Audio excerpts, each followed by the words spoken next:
Good morning and welcome back to Doc's Hot Shop and Forge. So today I'm going to make the handle for the Millpick that we made a while back. It will be made out of this piece of well-seasoned spotted gum. The piece of wood is probably on the order of 60 or 70 years old.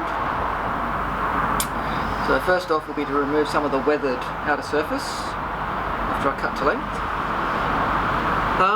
Along the way today we will also be making a handle for the first of the Viking axe experiments, the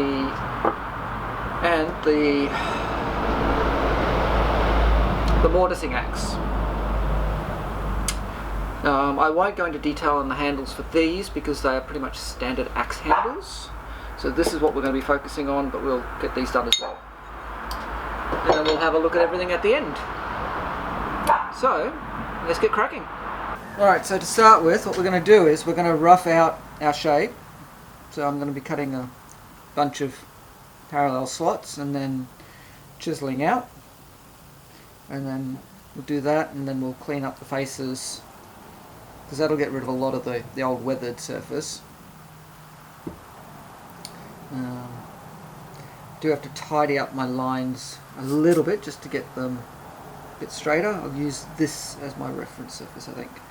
So, bear with me for a moment whilst I straighten up my lines.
Alright, that's one side. I won't take you through the second side, but let's get the second side cut up and then we'll start chipping away at this stuff. So the thing to remember about Australian hardwood is that the grain is very much like this. So some of it will be with and some of it will be against, so you've got some areas that are diving in, some that are coming out. So it pays to go really slow with this.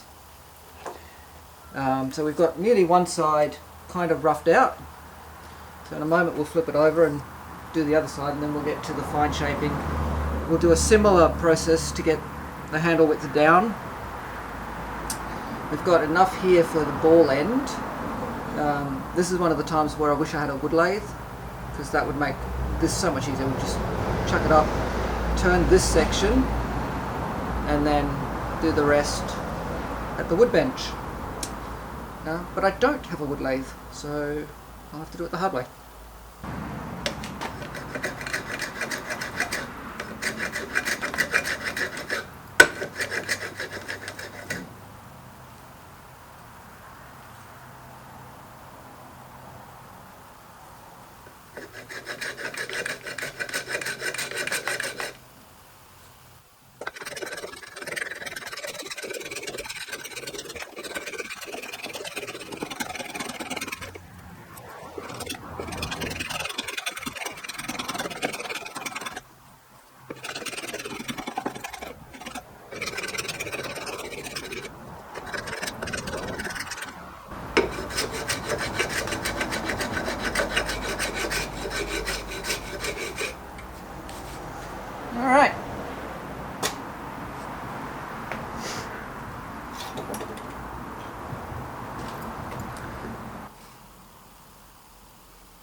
Alright. I think that'll work.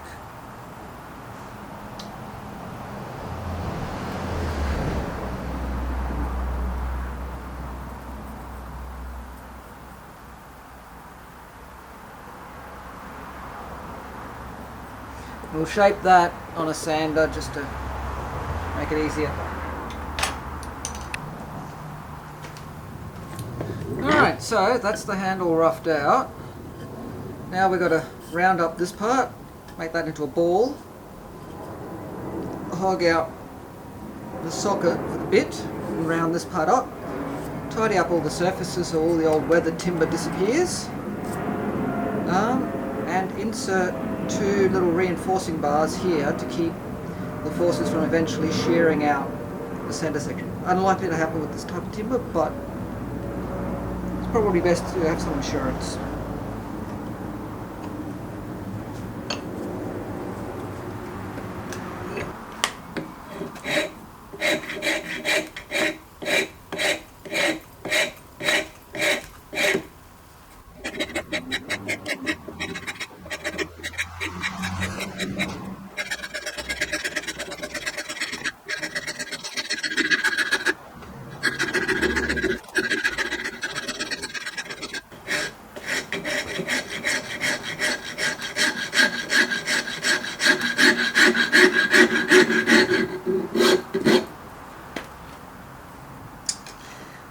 Lots of that. Alright, now we need to lay out where we want the socket and where we want the reinforcing plates to be mortised in. We also need to drill holes for the cross bolts / rivets. Haven't decided quite what we're going to use. So we've laid out for the socket. So it's a little bit bigger at this end than it should be, but that's because we've got to get the waist in and still keep it at the splay angle. So this part has to be excised, and then we have to lay in for the 2 reinforcing plates. Alright. So what we're going to do is we're going to drill out the core of this.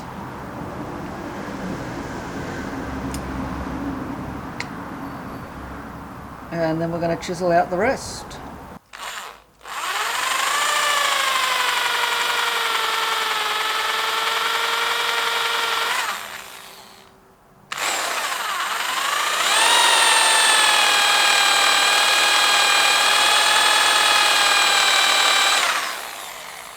Drill most of the way through. And you go from the other side.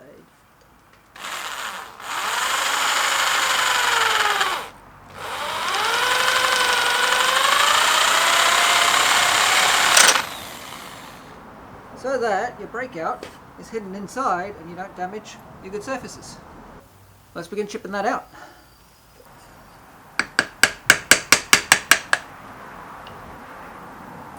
And we do want those sides, these sides, as parallel as we can get them.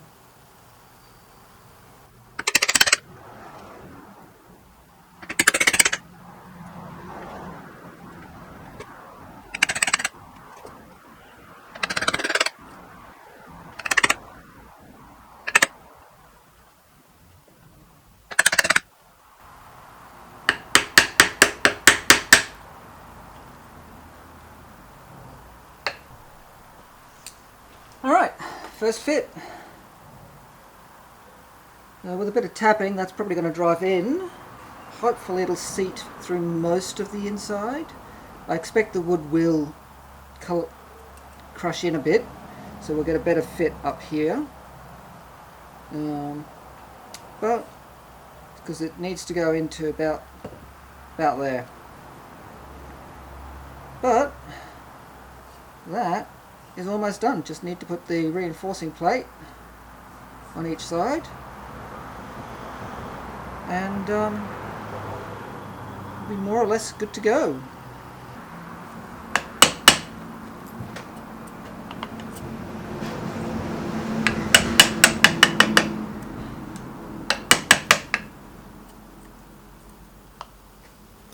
So right now we're just removing a little bit of timber so we can insert those reinforcing plates, which I've decided will be riveted with flush rivets.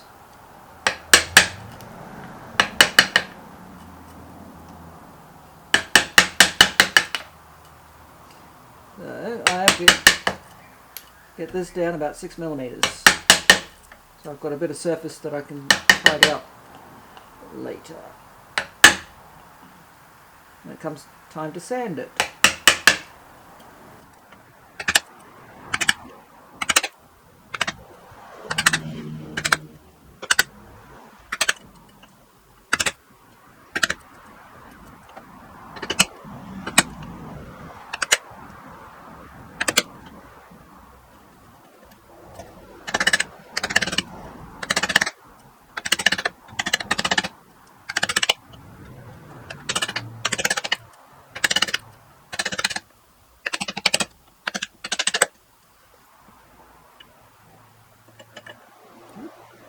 Close.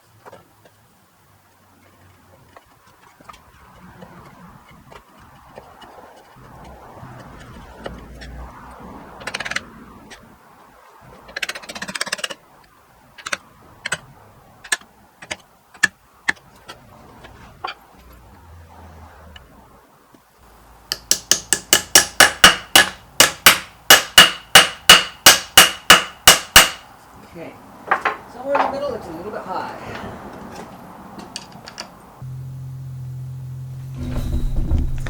Alright, so the reinforcing plates are in, they're riveted, so these are flush rivets, they're pretty good. Probably underestimated on that one a little bit. The bit fits quite nicely, very little play, it's very square to the axis. So now knock this one out and sand the handles and chamfer the edges, and she's ready to go.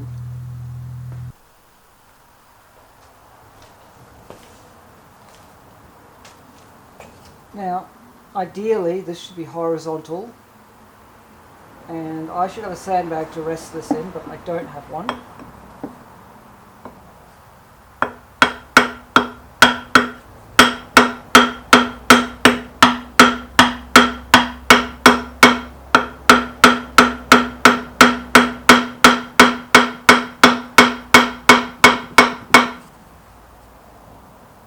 Holds up well, and it shifts a bit of rock too.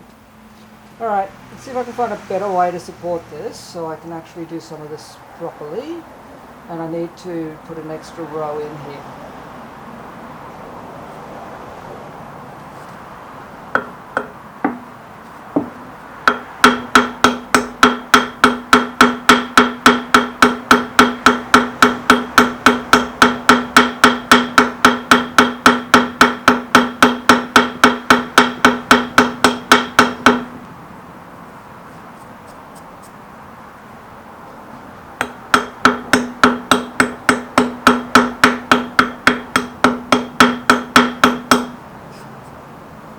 Actually works really fast.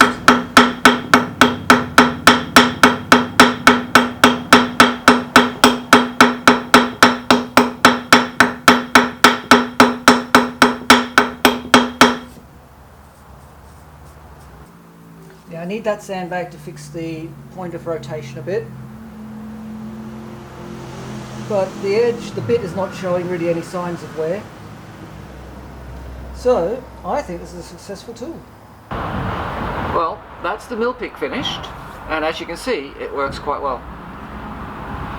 A couple of things I'm not happy about. I've got a couple of little bits to pull out,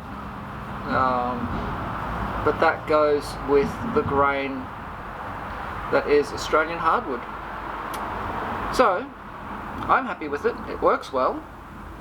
Now, to set up a space where I can dress the millstone properly, and no more shortcuts with that project. I now have a Patreon. The link to that is down below. If you would like to make a financial contribution or donation to the channel, it would be greatly appreciated. It's allowing me to work on the soundproofing of the recording space, just to cut down on ambient noise. Allows me to get new tooling, better lights, and that sort of thing. Donations are just that, donations. The content will always be free. So if you've enjoyed this video, hit the thumbs up. Feel free to share on social media. And if you haven't already done so, I would love it if you hit that subscribe button. And when you do, don't forget to ring the notification bell so you know when my next uploads go live. So get out to your shop, have fun, but do stay safe, and I'll catch you for the next one.